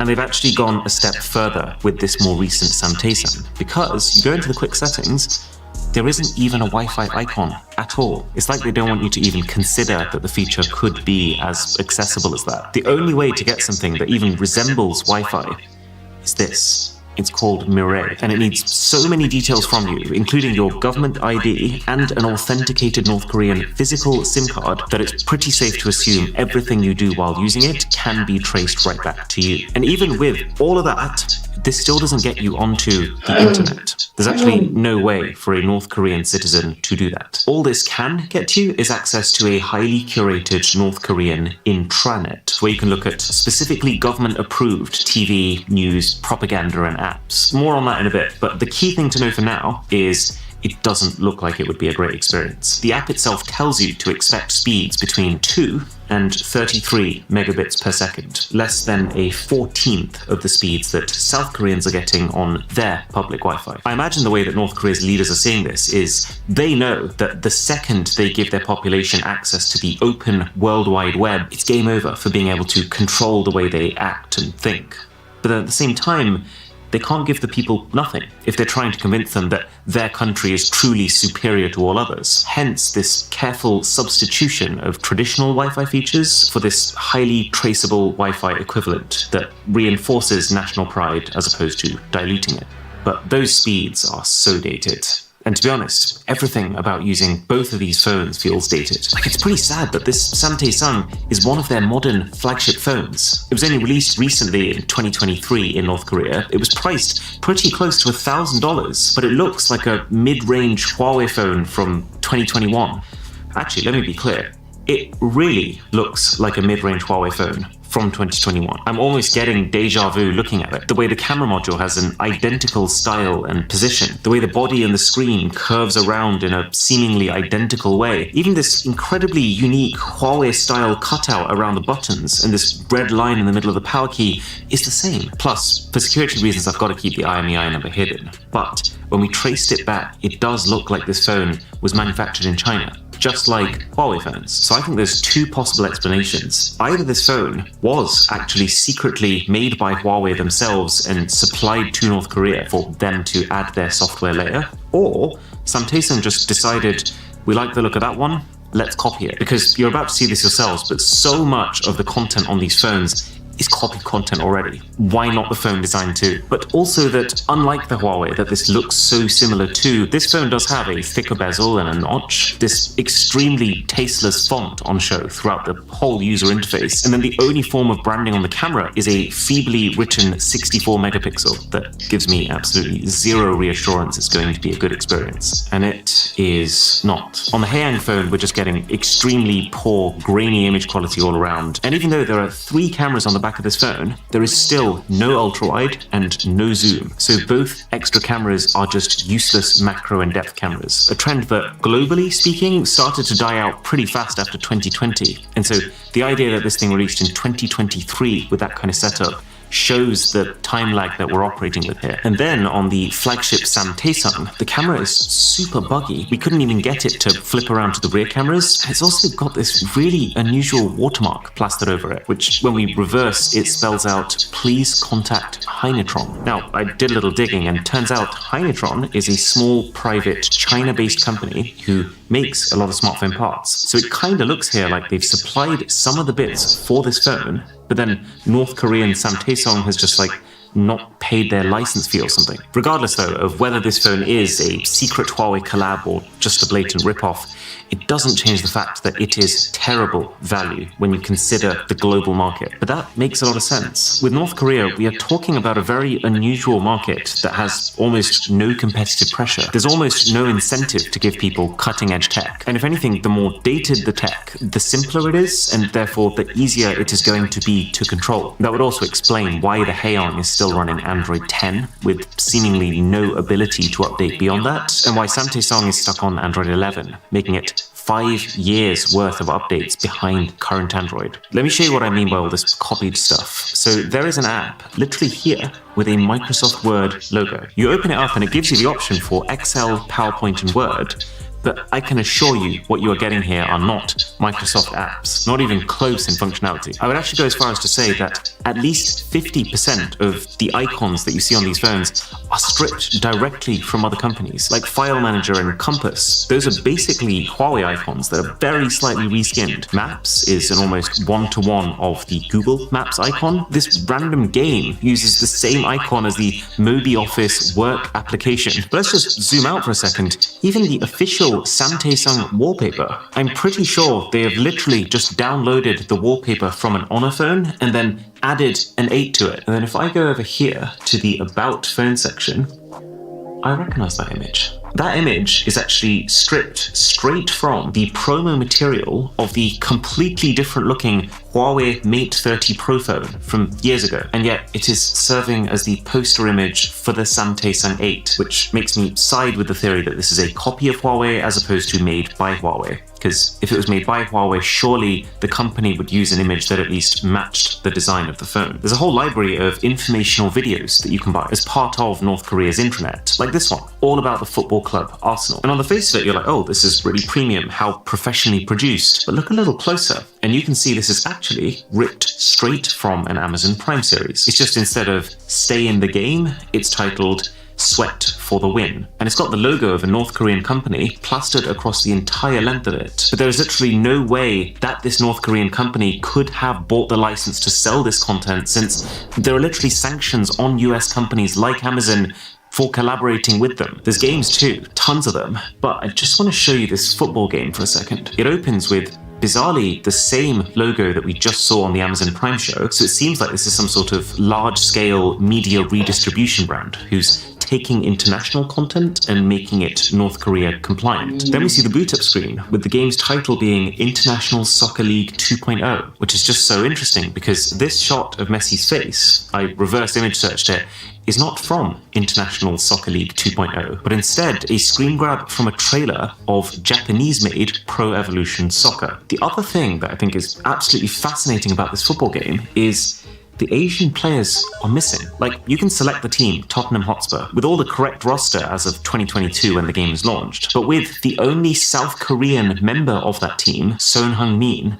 not present. They just chopped him. Again, presumably to not show North Koreans that South Koreans have proper international athletic careers. In fact, just the general situation with apps in North Korea is so different to what you and I are used to. The first thing that jumps out is there's just so many of them. Like, have you ever seen this many apps pre-installed on a smartphone? This right here is a medicine app, but a medicine app where you can order whatever you might need for home delivery. There's maps with navigation too, although fascinatingly, it doesn't show a clear dividing line between North and South Korea, and also doesn't let you zoom any further out than the country itself. It's a little bit more advanced than I was expecting in some ways too. Like, there's a store here where you can buy things like smartwatches and TVs, all using an electronic wallet, and it's part of the intranet. It's also on this phone, really surprising to see, if we look past the logo that is very clearly just an NBC ripoff.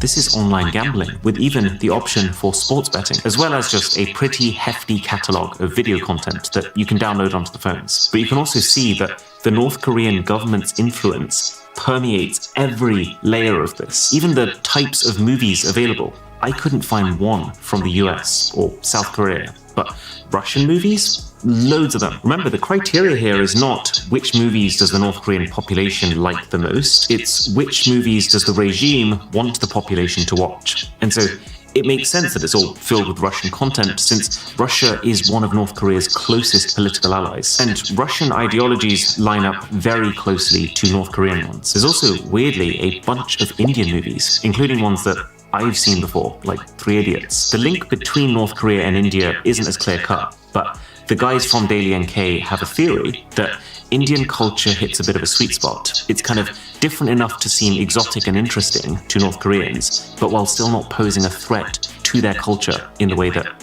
Western content does. And then there's just a whole load of apps that feel not just guided by the government, but directly requested by them. Like, this one is entirely biographies of past and current North Korean rulers. Something else I've never seen before is a general guidance app, which is split into 4 categories: laws, regulations, a legal dictionary, and then common sense, which really is exactly what it sounds like. It's so strange. It's like, how should we legally understand the family? Who are relatives? Can't relatives marry? I wonder if the idea is giving every single person the same set of ideologies and learnings, and even there's like a humor section here, so that they effectively become the same person, to squash individuality. There's even a cooking app which guides you through how to make traditional North Korean cuisine. And all of these more official looking apps, they open by first showing you a famous quote from one of their leaders, which so feels like something you'd see on the loading screen of a dystopian video game, but this is real life. And then there's also just a ton of games to play. Why is this one booting up with the Delta Airlines logo? Most of them feel pretty simple, with a big emphasis on offline play, which is true for the whole phone experience. It's actually wild how much we've been able to show and do, and that's all no doubt because the internet situation in North Korea is so sketchy. So crazy amount of stuff on both of these phones.